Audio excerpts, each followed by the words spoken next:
Olá, minha gente. Bom dia, boa tarde, boa noite. Eu sou a professora Maria Augusta, trabalho língua portuguesa aqui no Complexo de Ensino Renato Saraiva e hoje vim falar com vocês sobre interpretação. Muitos alunos, é interessante até comentar isso, porque muitos alunos, os comentários se dividem. Como assim, Augusta? Muitos alunos chegam a mim e dizem, Augusta, eu vou bem na prova, na parte de conteúdo gramatical, tenho segurança nas questões de crase, regência, concordância, pontuação, vozes verbais, enfim. Quando eu parto para a parte de interpretação, aliás, eles dizem o seguinte, eu pulo a interpretação, vou primeiro para o conteúdo gramatical, porque normalmente a parte de interpretação é a primeira da minha prova, e eu pulo porque a insegurança vai embora.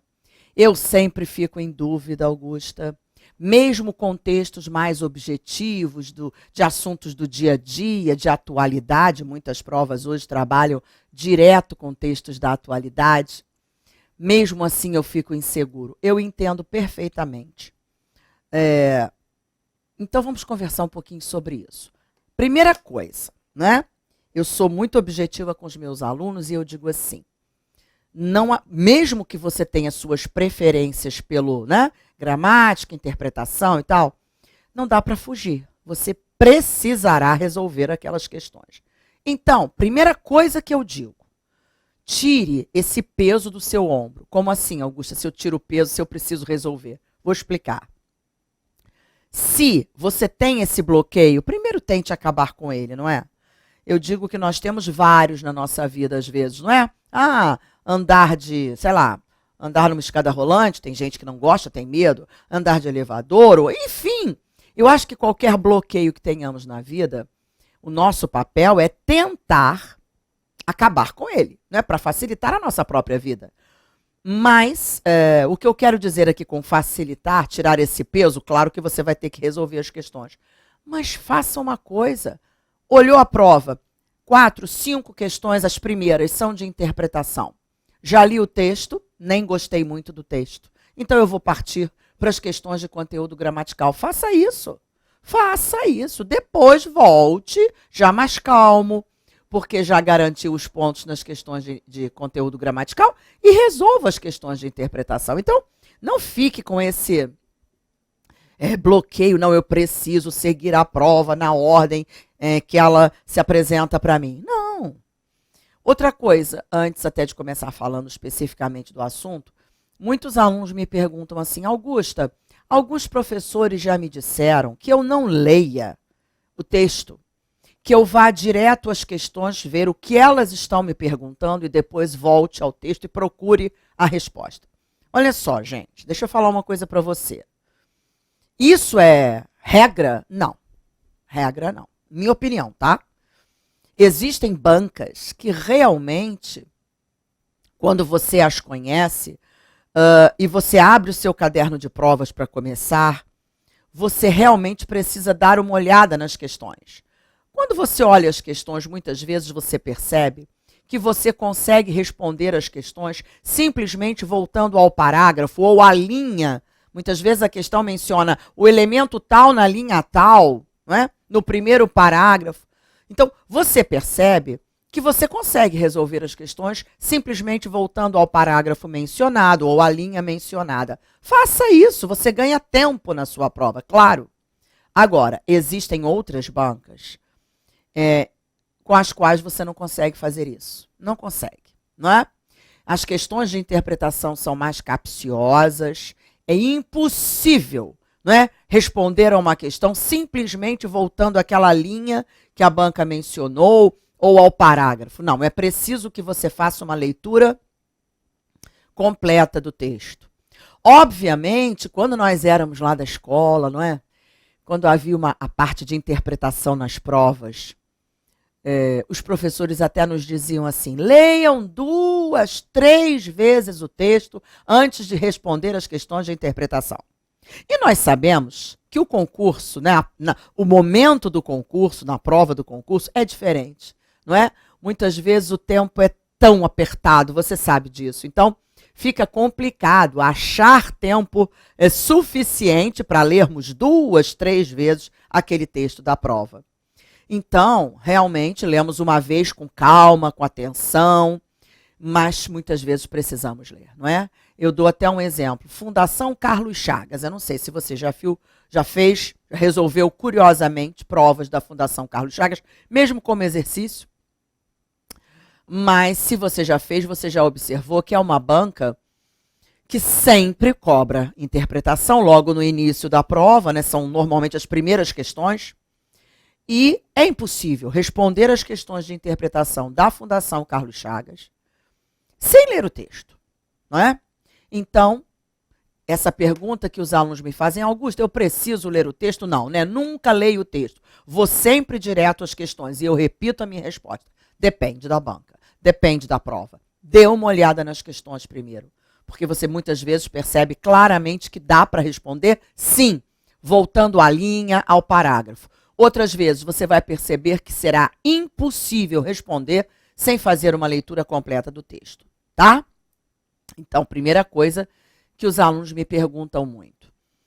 Outra coisa, Augusta, me disseram que existem, assim, são várias formas de cobrar a interpretação.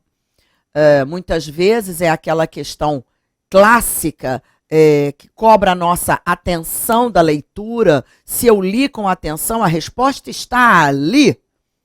Muitas vezes eu só não percebo que a resposta está ali porque não li o texto com a devida atenção. Outras vezes não, Augusta. Me disseram que muitas vezes a resposta não está ali mesmo. Eu posso ler o texto até 2, 3 vezes e não vou encontrar a resposta no texto. Eu preciso inferir alguma coisa, deduzir, concluir alguma coisa do que eu li. Então eu não encontro claramente a resposta no texto. É isso mesmo? Eu digo, é isso mesmo. Existem questões de interpretação de diferentes naturezas, minha gente. Então, meu conselho é, exercite. Aliás, eu sempre digo aos meus alunos, e já vou começar aqui a nossa aula dizendo isso a você, o pontinho de interrogação na nossa cabeça é algo valioso.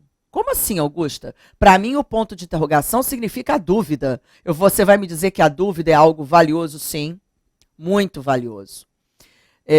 Eu digo, inclusive, que quando nós julgamos que não temos mais dúvidas, né, que não temos mais arestas a aparar, nós estamos mal.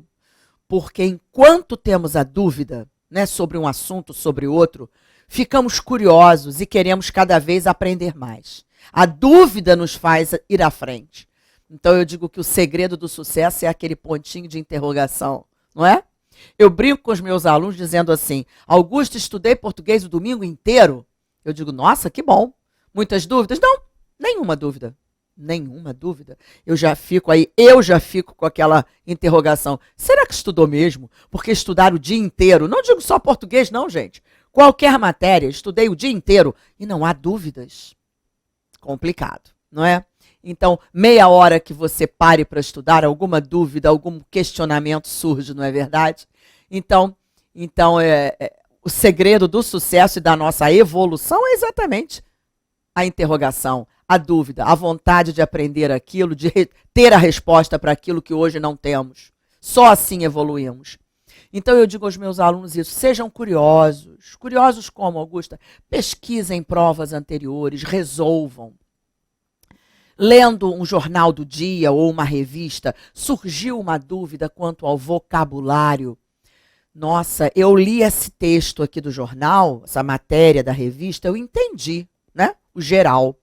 Como a gente diz, até quando faz uma prova de uma língua estrangeira. Olha, eu não sei todas as palavras de inglês que estão neste texto, mas eu entendi do que trata o texto. O contexto eu assimilei. Ótimo. Só que quando você está lendo em português, entendi tudo. Claro, uma palavrinha ou outra eu realmente não domino, não conheço, mas deu para entender o contexto. Mas seja curioso, pesquise o significado daquela ou daquelas palavras que você não conhecia.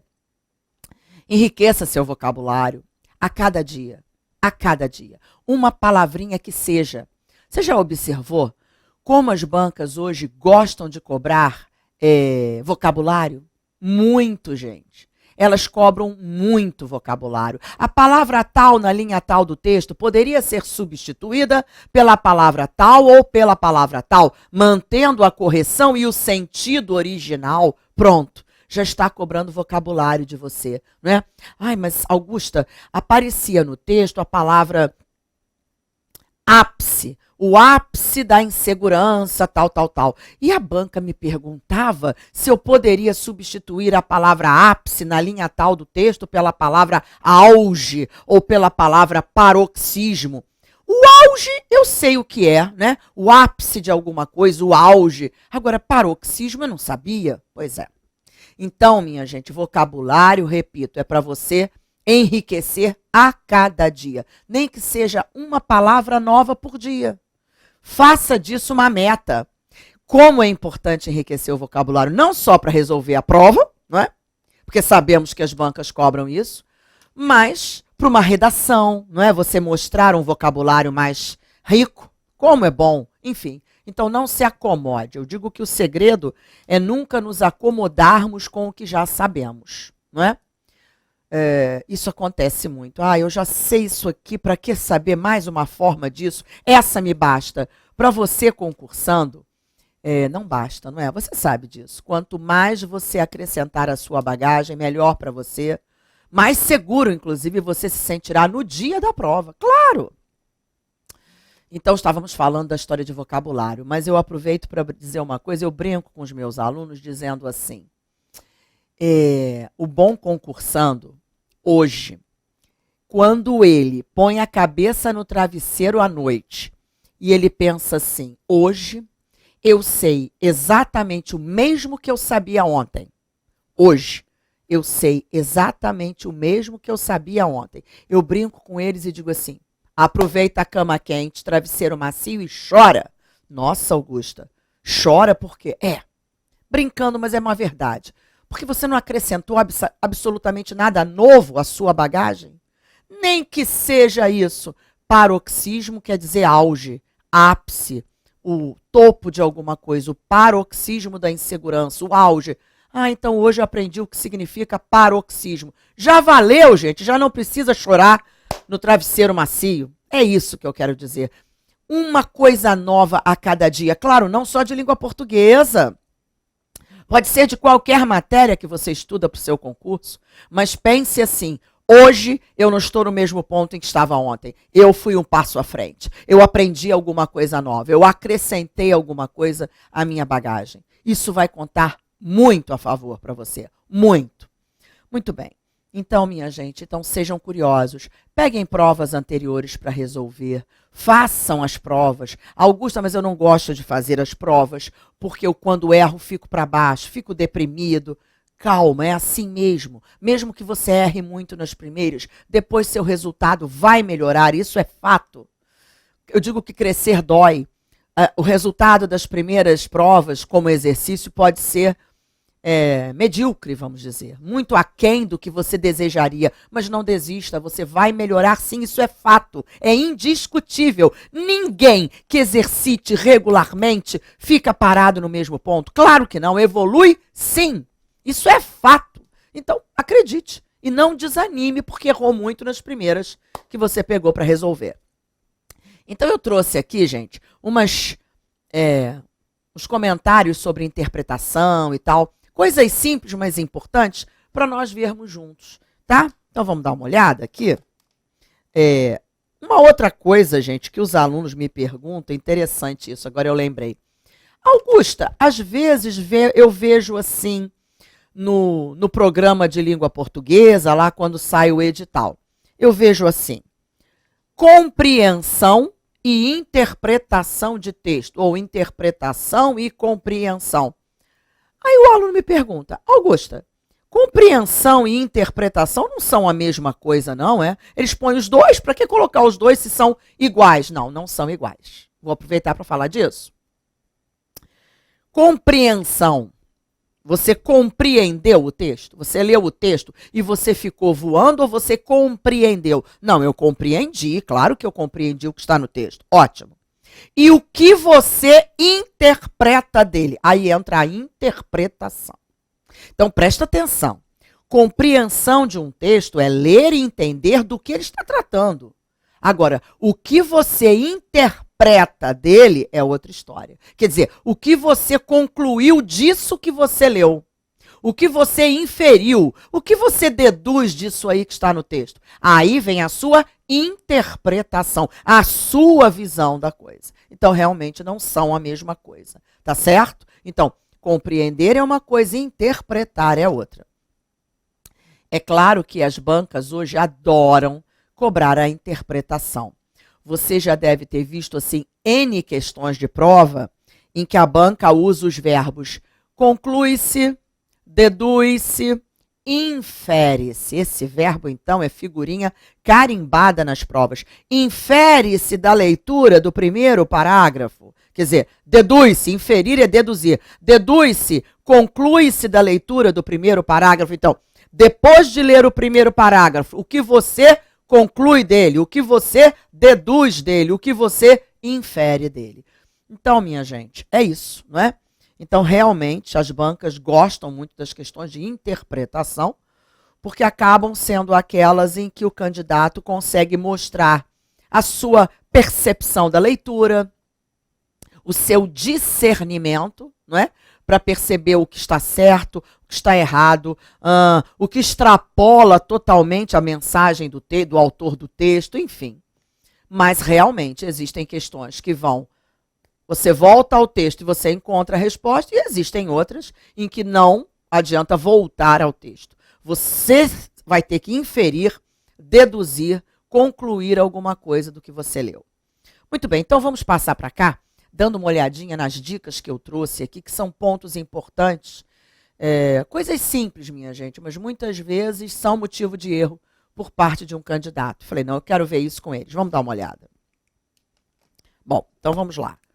Compreensão e interpretação. Não existe uma fórmula mágica para que consigamos interpretar um texto de forma inequívoca. Porque às vezes o aluno diz assim para mim, Augusta, eu quero uma fórmula mágica, um pozinho de pirlim-pim-pim, não é? Para jogar em mim na hora de interpretar um texto e eu não errar. Gente, não existe fórmula mágica, não existe pozinho de pirlim-pim-pim. O que você realmente precisa é exercitar, ficar atento. Nossa, errei essa questão nessa prova com esse determinado enunciado. Tropecei nesse enunciado, eu pensei, eu julguei que com esse enunciado a banca me solicitava X e não era nada disso, era Y. Então, quanto mais você treinar, por isso eu disse que o treino é algo de valor indiscutível.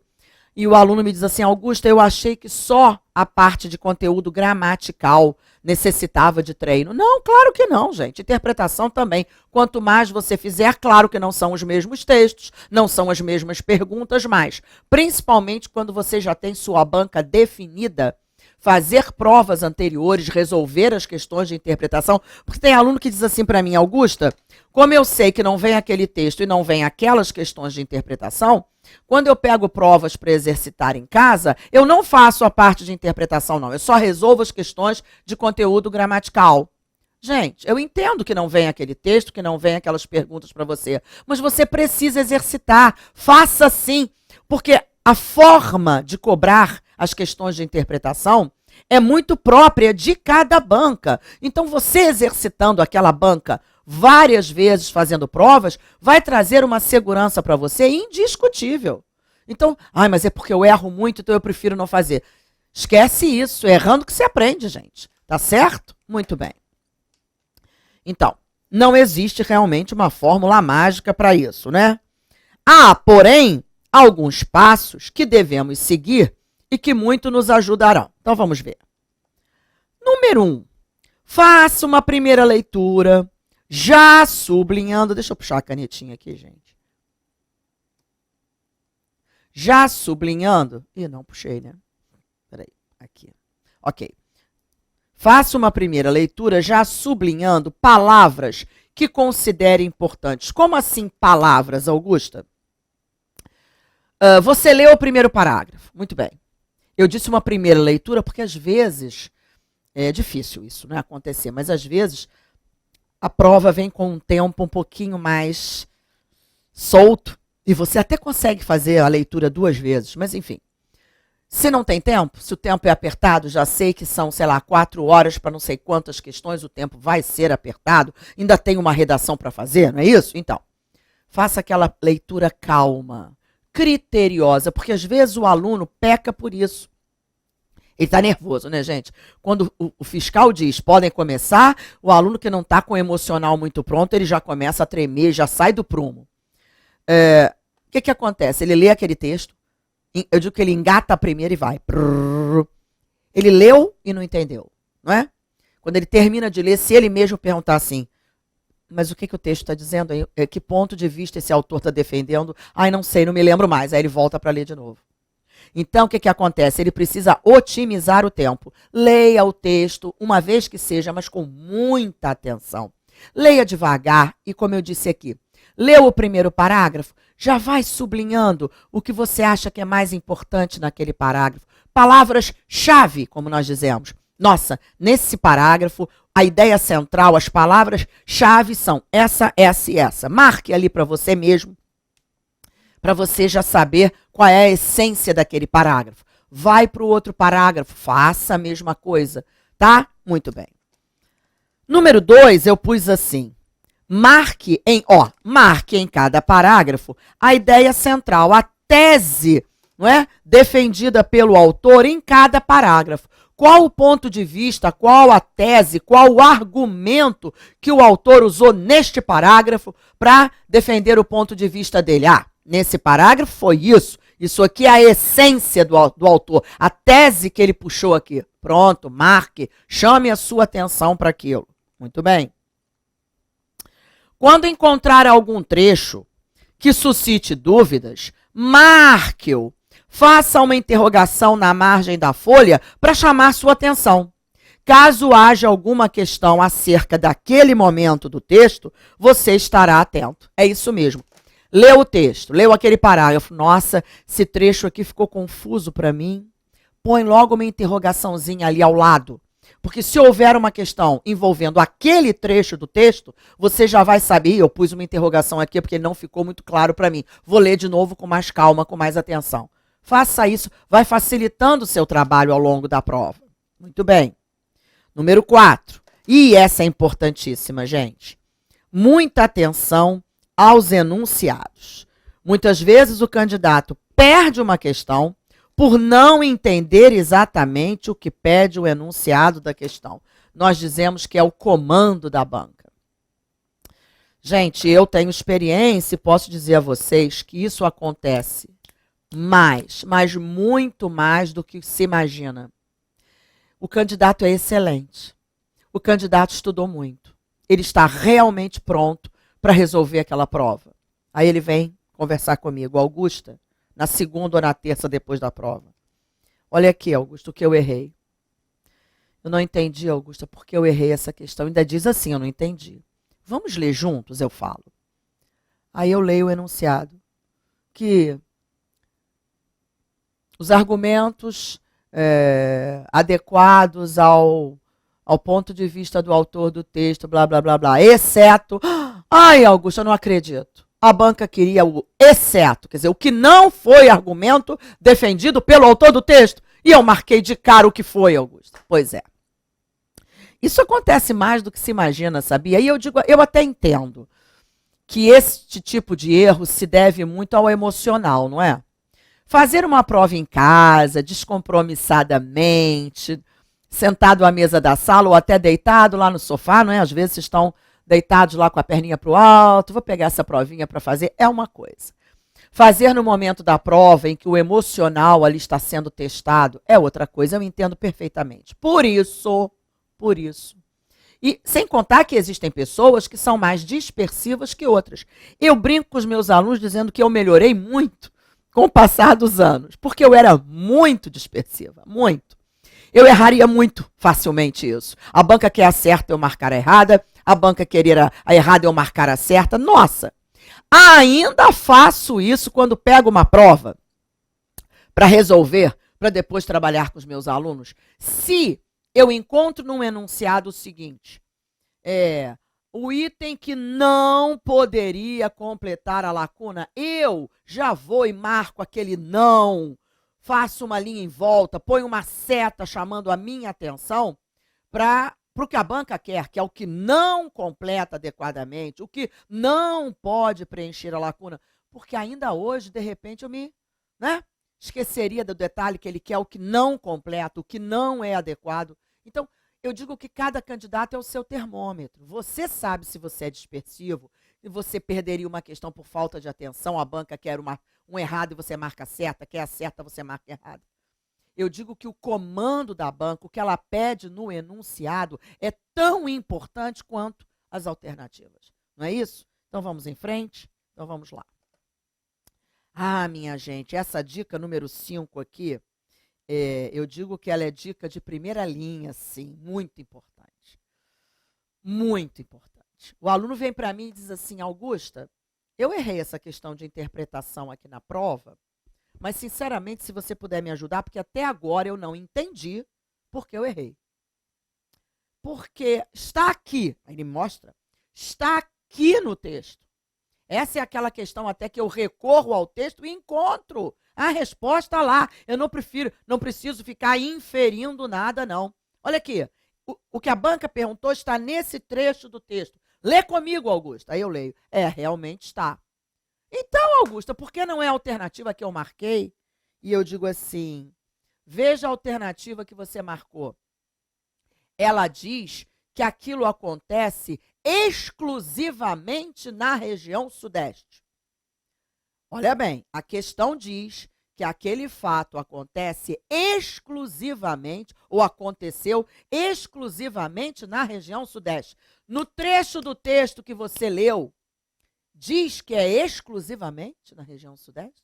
Ah, não, está aqui, que aconteceu na região sudeste. Mas em nenhum momento ele disse que foi só na região sudeste, exclusivamente na região sudeste. Ou seja, aquela alternativa está errada porque a banca colocou a palavra exclusivamente. A palavra exclusivamente basta para que aquela alternativa seja errada, porque não é exclusivamente.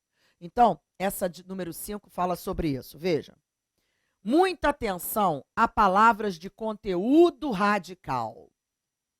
Como só, somente, apenas, também, mesmo, unicamente, exclusivamente, totalmente, sempre, nunca, etc. Verdade.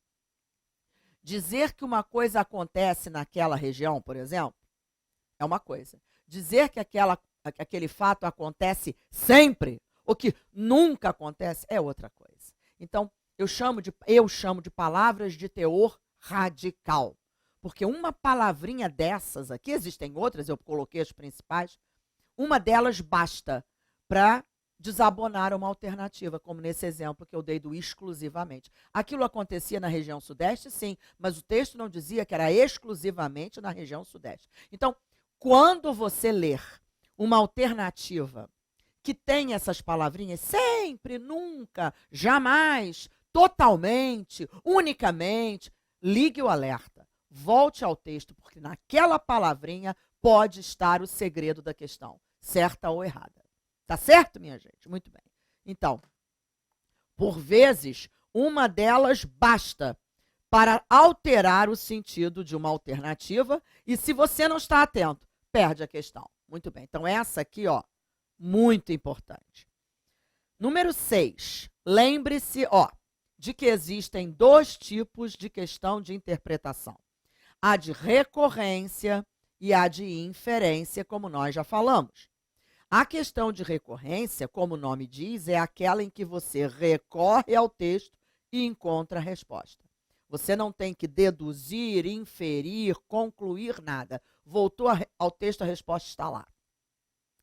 A de inferência, só para lembrar, o verbo inferir significa deduzir, né? Então, a de inferência é aquela em que você é levado a inferir, a deduzir, a concluir algo sobre o que você leu. Então, daquilo que você leu ali no parágrafo tal, o que você conclui, deduz, infere. Muito bem. Essa aqui hoje, na verdade, né, gente, as questões de inferência são as mais comuns nas provas, as mais comuns, as que mais caem. Porque é aquela que testa realmente a capacidade de concentração, de discernimento do candidato, não é? Muito bem. No próximo bloco, continuamos ainda com a interpretação. Até já.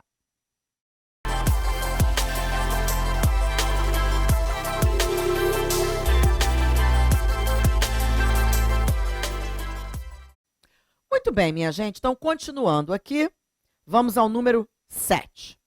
Número 7 diz assim: muito cuidado com o erro de extrapolação. É verdade. Muitas vezes o aluno erra porque ele extrapola. O que é extrapolar? Ir além do polo, dos polos, né? Dos limites da sensatez, vamos dizer. Nossa, Augusto, eu li o texto, achei o texto tão legal, tão interessante, e errei a questão. Pois é, sabe por que você errou? Porque o texto fala isso, nos permite inferir isso, mas você foi muito além, você tirou conclusões assim que extrapolaram os limites do bom senso. Muitas vezes isso acontece, e eu pus isso aqui para você. É interessante isso, sabia, gente? O aluno diz assim, antes da prova, Augusta, tomara que venham textos na minha prova sobre assuntos que eu domino, não é? Coisas que eu conheço, assuntos que eu, mesmo que não domine, que eu conheça muito bem. Porque quando vem um texto falando de um assunto sobre o qual eu não sei nada, é tão complicado responder as questões de interpretação. E eu falo assim para o aluno, realmente eu entendo o seu lado. É muito mais confortável para o aluno responder questões sobre um texto que trata de um assunto que ele conhece, que ele domina. Às vezes o aluno diz assim, nossa, Augusto, eu fiquei muito feliz quando eu vi o texto. O texto era sobre esse tal assunto e eu trabalhei com isso anos, Augusta. Ou então, a minha tese, a minha monografia na faculdade foi exatamente sobre isso. Nossa, fiquei feliz da minha vida quando vi o texto. Augusta, eu errei quase todas as questões de interpretação sobre o texto de que eu tanto gostei, assunto que eu domino. Porque você peca pela extrapolação muitas vezes. Justamente porque você domina um assunto, você lê aquela questão com muita segurança, é o assunto que você domina, mas aí muitas vezes você peca e vai além do que a banca está pedindo. Ela pediu, por exemplo, o ponto de vista do autor. O argumento que ele usou para defender o ponto de vista dele. Como você domina tanto aquele assunto, você marcou a alternativa, mas que fala do seu ponto de vista. Do que você conclui daquilo e não o que o autor defendia no argumento dele, com o argumento dele. Então, o erro de extrapolação é mais comum do que se imagina. Então, leu o texto, entendeu, gostou, o assunto é um assunto que você conhece, que bom, mas responda as questões com muito cuidado para que você não vá além do que a banca está pedindo naquela questão. Tá certo? Muito bem. Então, esse erro, da extrapolação é muito comum quando o texto tem como tema, um assunto de que gostamos ou que julgamos dominar, porque também tem isso, às vezes nós não dominamos. Nós achamos que dominamos, mas na verdade não dominamos. Ao responder as questões, extrapolamos. Vamos além do que diz o autor e erramos a questão. Muito bem. Número 8. Muitas vezes, ao lermos as alternativas, eliminamos 2 ou 3. Ficamos com dúvida entre 2 ou 3 às vezes. Releia o enunciado atentamente e procure exatamente o que a banca pede. Pode haver 2 que sejam erradas, mas uma é mais correta ou mais completa que a outra. Gente, isso acontece muito nas provas. O aluno lê a questão, olha as alternativas. Eu brinco até que a questão de interpretação mudou muito das provas de antigamente para as de hoje, porque antigamente nós líamos a questão de interpretação e eliminávamos logo de cara 3. Absurda, absurda, absurda, não é? Muitas vezes às vezes não ficávamos em dúvida nenhuma, achávamos a resposta certa de imediato. Muitas vezes ficávamos com duas, eliminávamos logo três e ficávamos em dúvida entre duas. Hoje, muitas vezes, o candidato fica em dúvida em três. Ele elimina só duas. Nossa, sinceramente, absurdas mesmo, eu só acho essa e essa. Para mim, essas três aqui estão certas. E aí, o que eu faço da minha vida, Augusta? Eu preciso marcar uma e, na minha opinião, três aqui estão certas. O que eu faço? E aí eu digo aos alunos o seguinte: isso é fato. Não é porque você não soube fazer a questão, não. Muitas vezes a banca coloca três alternativas corretas. Mas aí o que eu faço da minha vida, Augusta? Aí entra a sua capacidade de discernimento, calma também, porque tem que estar calmo, porque na hora bate o desespero. Ai, meu Deus, tem três certas, o que eu faço? Unidunité? Não, você não vai chutar. Calma, lê de novo. Porque dessas três, com certeza, ainda que todas estejam corretas, dessas três, existe uma que é mais completa, de acordo com o que a banca pediu na questão. Ela fala tudo certo, mas ela vai além. Ela engloba todo aquele assunto, toda aquela cobrança. Isso, gente, conta muito. Então, na hora da questão, faça com calma, leia de novo. Realmente essas três estão certas. Não há nenhuma aqui que eu diga que seja absurda, mas existe uma mais certa, mais correta, porque é mais completa que as outras. Augusta, eu tenho dificuldade com isso. Eu entendo. Isso é treino também. Treino. Aliás, hoje, eu vou falar dessas dicas que eu quero falar. Depois eu trouxe umas questõezinhas para nós fazermos de interpretação juntos. Quer dizer, você lê, dá uma pausa, tenta resolver sozinho e depois vem assistir a correção comigo. Só para você perceber. É muito importante você testar isso, não é? Muito bem. Então, vamos lá. Então, pode haver duas que não sejam erradas, mas uma é mais correta ou mais completa que a outra. Muito bem. Não é raro o candidato perder a questão, exatamente, por não dominar o vocabulário. Falei disso hoje, né? Procure aumentar seu vocabulário a cada dia. Pesquise sinônimos. Augusta, o aluno me perguntou assim quando eu falei isso. Augusta, eu preciso comprar, eu vi na livraria que existe dicionário de sinônimos, de antônimos. Eu preciso comprar esse dicionário? Eu digo, claro que não. Você não precisa comprar o dicionário de sinônimos para fazer o concurso. Agora, se você acha que vale a pena, não, eu acho que é um investimento, Augusta, não só para o concurso, mas para a minha vida, para eu falar melhor, ter um vocabulário mais rico, compre, invista em você, não é? Porque você vai encontrar a palavra e os sinônimos que ela tem. Então, você vai enriquecer seu vocabulário, é óbvio, não é? Então, procure aumentar o vocabulário. Então, vamos voltar aqui, ó. Pesquise sinônimos, antônimos, leia a lista de homônimos e parônimos. Augusta, eu não me lembro nem disso aqui. Vou lembrar rapidamente. Homônimas são palavras que têm alguma coisa igual. Homônimas, alguma coisa igual. Pode ser a grafia igual e a pronúncia diferente. Eu dou um exemplo. SEDE. Pode ser sede, pode ser sede. Estou com sede. Ou então, visitei a sede do clube. São homônimas, porque elas têm alguma coisa igual. Nesse caso, o igual é a grafia. Nós dizemos que elas são homônimas, homógrafas. A grafia é igual. Existem homônimas que se escrevem de forma diferente, mas a pronúncia é a mesma. Exemplo, SELA e CELA. Eu falo cela, só que uma é com S, a outra é com C. São homônimas porque tem alguma coisa igual. Basta que haja alguma coisa igual. Nesse caso, a pronúncia. Nós dizemos que são homônimas, homófonas. A pronúncia é igual. Muito bem. Existem as homônimas perfeitas, grafia e pronúncia iguais. Manga e manga. A manga fruta e a manga da blusa. Entendido? Então, pesquise aquela lista dos homônimos. É muito importante você dominar isso para não perder uma questão. Eu marquei uma palavra pela outra, eu confundi o significado. E parônimas? Gente, homônimas têm alguma coisa igual, não é? parônimas não tem nada igual, mas elas são pá. Olha que legal, decora pelo pá. São parecidas. Eu dou um exemplo.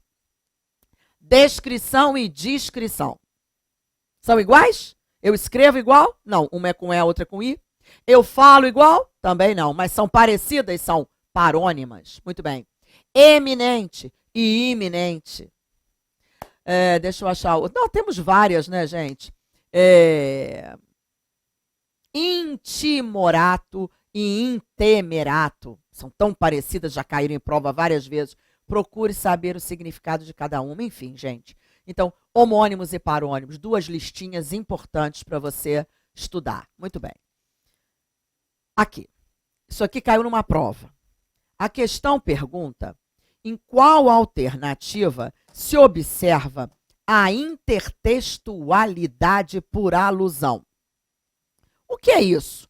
Como responder se eu não sei o que significa intertextualidade? Isso caiu em prova, gente. E não foi prova recente, não. Tem caído sempre, mas, ó, já caiu. Eu acho, vou arriscar, eu acho que a primeira vez em que apareceu isso numa questão foi numa prova de TJ no Rio, com a palavra intertextualidade, se não me engano, numa prova de 2001. 2001.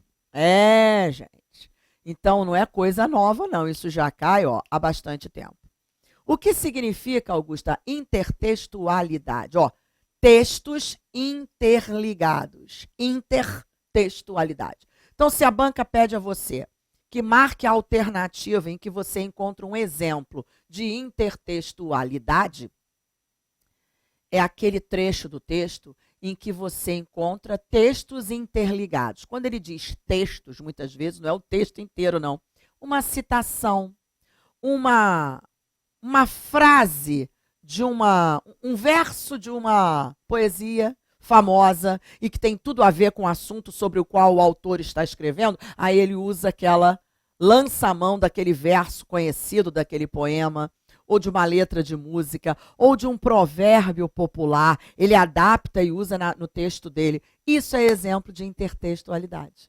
Quer dizer, textos interligados. Ele usou aquele provérbio popular no texto dele. Ele usou aquele verso da poesia ou da música no texto dele. Ele ligou um texto ao outro. Intertextualidade. Eu me lembro até, deixa eu ver se eu coloquei aqui. Coloquei. Intertextualidade significa ligação de textos, não é? Textos interligados. Muito bem. Como assim? Eu me lembro, vou explicar. O texto falava sobre a economia. Problemas vividos pelos países e tal, pelo Brasil, com a economia. Antigo. E em determinado momento do texto, o autor escrevia que até na economia a esperança pode mover montanhas. Peraí, como é que é, Augusta? Até na economia a esperança pode mover montanhas. Não tem aquela, a fé remove montanhas? Então, ele adaptou aquilo para o texto dele e usou falando da economia. Ele ligou essas ideias aí. Isso é um exemplo de intertextualidade. E aí, na prova, a banca perguntava em qual trecho do texto se observava um exemplo de intertextualidade por alusão, quer dizer, ligação de textos aludindo a um outro autor, a um provérbio, enfim, por alusão, por isso.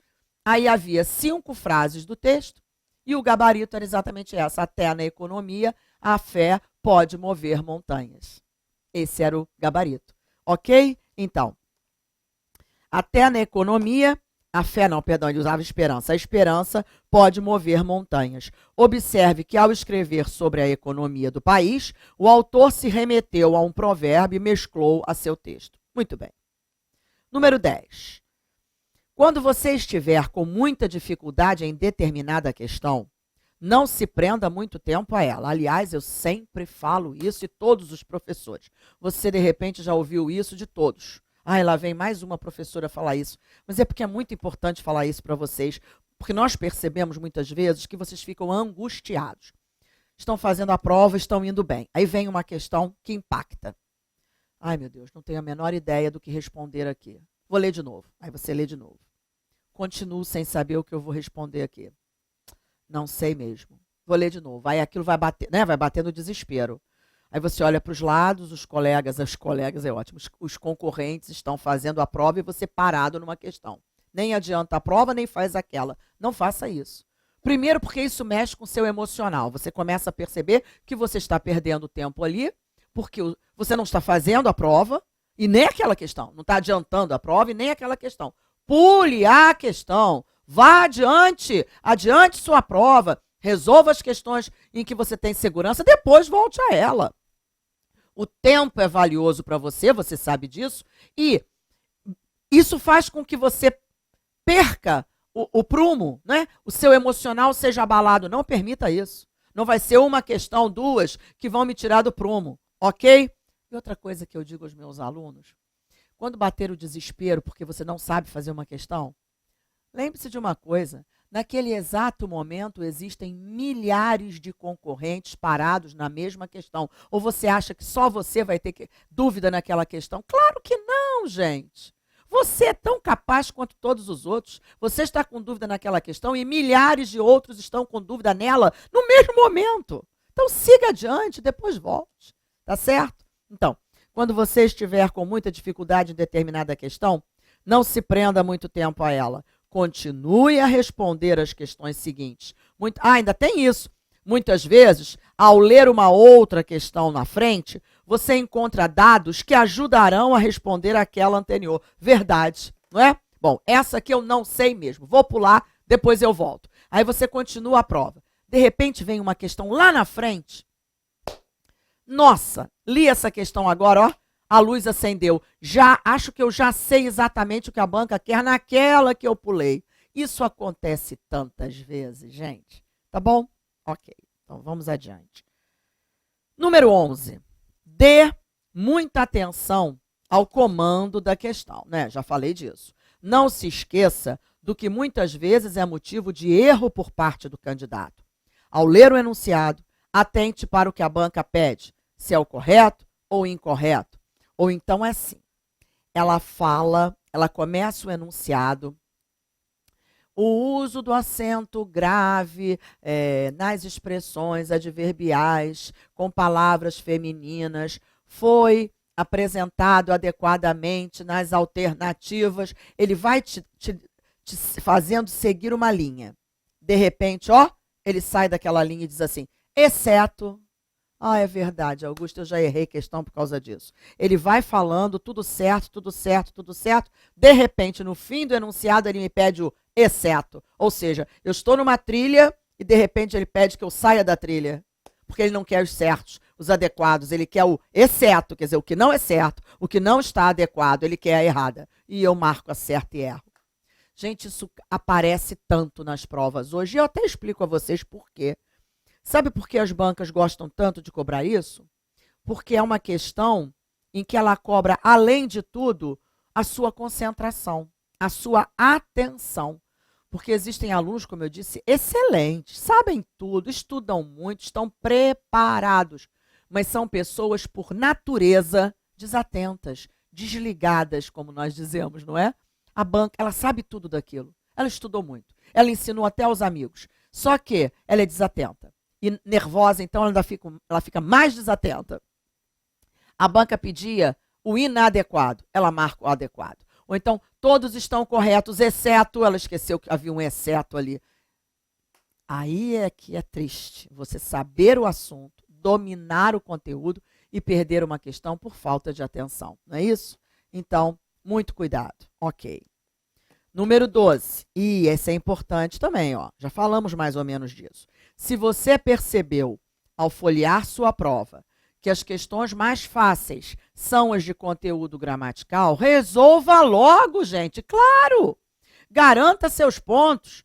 Volte depois às de interpretação, já mais calmo, por saber que não perdeu muito tempo com as questões que o induziram a dúvidas. Então é isso mesmo, gente, repito. Olhou a prova. Nossa, 4 aqui de interpretação. Deixa eu dar uma olhada nas de gramática. Vamos supor, numa prova de 10. 4 de interpretação e 6 de gramática. Aí você olha, e as de gramática estão ótimas. Tudo que eu sei, crase, regência, concordância, pontuação, valor do quê. Sabe de uma coisa? Vou fazer logo essas de gramática, porque eu garanto meus pontos. fico mais calmo, mais seguro, sabendo que já garanti esses pontos, depois eu volto para as de interpretação. Claro, gente, faça isso. Muito bem. 13. E essa também é importante. Outro ponto que normalmente suscita dúvidas é a classificação dos textos. Saber dizer se ele é um narrativo, um descritivo, um dissertativo. Não é? Parece uma besteira, gente, mas não é. Então, vamos falar um pouco disso. Vou falar primeiro, depois eu leio aqui com vocês. O texto narrativo, gente, o nome está dizendo, é aquele em que você narra um fato, um acontecimento. O texto narrativo, a narração, tem como essência, como núcleo, um fato, um acontecimento. E você vai narrar esse fato, esse acontecimento. Atenção, pode ser real ou fictício. Pode ser alguma coisa que realmente aconteceu, como algo que não aconteceu, uma história que você criou na literatura, por exemplo. Meu Deus, não é? Temos maravilhas de narrativas sem ser baseadas em fatos, não é? São ficção, mas continuam textos narrativos, porque tem como centro, como essência, um fato, um acontecimento. Tá certo? Muito bem. Então eu pus aqui. Como o nome diz, narração é aquele texto em que há um fato sendo narrado. O centro desse texto é um acontecimento. E aí, repito, seja fictício ou real. Há os personagens, há a descrição do ambiente, não é? O texto narrativo, muitas vezes, já começa assim. O autor nos coloca naquele ambiente. Então, ele descreve, não é? Como é o lugar onde aquilo aconteceu, quando aquilo aconteceu. Vamos supor que eu comece um texto assim. Era uma linda tarde de verão, na pequena cidade de Petrópolis, com céu azul, temperatura amena. Então eu já sei, o autor vai narrar alguma coisa para mim, vai me contar um fato qualquer, mas ele já disse quando aquilo aconteceu, num final de tarde de verão, e onde? Na pequena cidade de Petrópolis. Então ele já me disse onde, quando aconteceu, antes de entrar no assunto. Então, gente, isso é uma característica da narrativa. Você tem os personagens, sejam reais ou fictícios, não importa. Você tem personagens. E, por exemplo, suponhamos que eu seja dona de um jornal, que tenha acontecido um acidente qualquer, como aquele lá em Brumadinho. Eu chamo meu repórter e digo assim, ó, você vai a Brumadinho fazer uma reportagem sobre o que aconteceu. Esse repórter vai escrever um texto fictício? Não, gente. Ele vai escrever ele vai narrar o que aconteceu. Aquele acidente, não é? Vai dizer onde foi, quando a coisa aconteceu, como aconteceu, por que aconteceu. Vai narrar um acontecimento. Ele não vai inventar em momento nenhum nada aí, porque é algo real, né? Na ficção, o autor tem o direito de ser quanto criativo quiser. Quando é real, né? A pessoa não pode inventar. Ela vai narrar o que aconteceu, onde aconteceu, quando aconteceu, como aconteceu, sem inventar nada. Enfim, então é isso. Então ele tem personagens, ele ambienta a coisa, diz onde, diz quando aconteceu. Muito bem. Para classificarmos um texto, agora vamos falar do descritivo, gente. O texto descritivo, que é objetivo, é a descrição. Gente, o nome está dizendo, você vai descrever.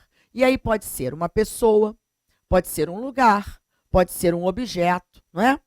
Eu gosto de dar esse exemplo para os alunos me entenderem. Suponhamos que eu, a dona do jornal, chamei um repórter e disse que ele fosse a Brumadinho fazer uma matéria sobre o que aconteceu lá e ele vai fazer um texto narrativo, óbvio. Chamo um outro repórter e digo assim, eu quero que você vá a tal montadora e faça uma matéria sobre o novo modelo que eles estão lançando, o novo carro que eles estão lançando. Ele não vai contar um fato com o carro, não é um fato, não é um acontecimento. Ele vai descrever aquele modelo. Ele vai dizer como é o motor, como são as rodas, como são os freios, como é a forração interna, como é a pintura. Ele vai fazer um texto descritivo, predominantemente descritivo.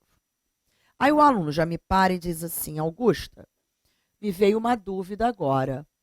Quando eu leio um texto narrativo, nessa, por exemplo, mesmo, do repórter fazendo a matéria sobre o acidente em Brumadinho, eu percebo que em vários momentos da narrativa dele, ele usa descrições. Ele descreve a região, região de montanha, região de planície, região de clima assim, clima assado. Isso é descrever o lugar, sim. Depois ele usou elementos para descrever como ficaram as casas, como... Isso não é descrição? Presta atenção. Todo texto narrativo, olha o que eu estou dizendo, todo, porque eu acho que eu ainda não vi um que não tivesse. Todo texto narrativo tem elementos descritivos. O autor vai narrar alguma coisa, ele lança a mão dos elementos descritivos para enriquecer o texto. Porque dizer, por exemplo, se ele vai descrever algum fato sobre 4 lindas jovens que visitavam a Europa, blá, blá, blá, tá. Aí ele descreve as jovens altas, baixas, loiras, morenas, enfim, descrever o lugar em que elas estavam, dizer se é bonito, se o clima é ameno, se é muito quente, enfim, usar elementos descritivos enriquece a narrativa. Qualquer elemento descritivo enriquece a narrativa. Nós, quando estamos lendo, até gostamos de encontrar os elementos descritivos. Eu digo até que alguns autores são tão bons nisso, que se nós fecharmos os olhos, nós nos transportamos para aqueles lugares. Tamanha a perfeição com que eles descrevem aqueles lugares. Vou dar um exemplo. Jorge Amado. Era perfeito. Se você lesse, fechasse os olhos, a descrição era de tal forma perfeita que você se transportava para aquele lugar, você via aquele lugar, você via aquelas pessoas de tal forma que ele descrevia com tanta perfeição aqueles personagens. Então é isso, mas agora veja uma coisa. Aquele texto não vai deixar de ser narrativo só porque tem alguns elementos descritivos. Não, minha gente. Ele continua narrativo com elementos descritivos. Cuidado, porque aí a banca você observa alguns elementos descritivos no texto narrativo e a banca diz que o texto é predominantemente descritivo. Não, ele não é predominantemente descritivo. Ele continua sendo narrativo com elementos descritivos. Para ele ser unicamente descritivo, o objetivo dele é tão somente descrever a pessoa, o lugar, o objeto, tá? Então é diferente, gente, cuidado com isso. Então, para classificarmos um texto como descritivo, é necessário que o centro do texto seja algo sendo descrito. Um lugar, uma pessoa, um objeto. Quer dizer, o centro do texto não é narrar um fato. Não é um acontecimento, é aquele objeto, aquela pessoa, aquele lugar que está sendo descrito. O objetivo de quem escreveu não foi contar um fato, um acontecimento. Foi nitidamente descrever alguém, algum lugar, um objeto. Muito bem. Agora, dissertação, que é um dos mais importantes, que mais cai em prova, não é, gente? Na dissertação, veja, o centro do texto não é um fato, não é um acontecimento, como é na narração. Não é um objeto, um lugar, uma pessoa sendo descrito, como é na descrição. O centro da narração é um tema, uma ideia, um assunto sendo desenvolvido. E aí vou eu falar a mesma coisa. Eu chamo 3 repórteres do meu jornal e digo assim: de você eu quero uma matéria sobre o acidente em Brumadinho. Ele vai fazer um texto narrativo. De você eu quero uma matéria, por exemplo, sobre a reforma no Maracanã. Como ficou o Maracanã? Ele vai fazer um texto descritivo. Ele vai descrever como ficou o campo, como ficaram os vestiários, como ficaram os camarotes, as cabines de imprensa, papapá. Texto descritivo. Ele não vai narrar nada, só vai descrever o novo Maracanã. Aí eu viro para o outro repórter e digo assim: e de você eu quero um texto dissertativo, eu quero que você faça uma matéria, um texto sobre o papel da mulher na política contemporânea. Ele não vai narrar um acontecimento, nenhum fato com nenhuma mulher. Ele não vai descrever nenhuma mulher. Ele vai falar sobre este assunto, o papel da mulher na política contemporânea. Então, a um eu dei um fato, ao outro eu dei um lugar, no caso, para ser descrito, e ao outro eu dei um tema, um assunto para ser desenvolvido. Então, este vai fazer um texto dissertativo, uma dissertação. E aí, claro, que a dissertação tem algumas amarras, porque ela tem mais de um tipo. Podemos ter uma dissertação expositiva, texto dissertativo expositivo, ou dissertativo argumentativo. Isso é muito importante você saber, porque muitas vezes as bancas perguntam exatamente isso a você no texto. Na questão, quer dizer, no texto não na questão. O texto dissertativo argumentativo acaba caindo mais, inclusive quando tem redação. Muitas vezes a banca pede que você redija um texto dissertativo argumentativo. No próximo bloco, vamos ver por quê. Até já.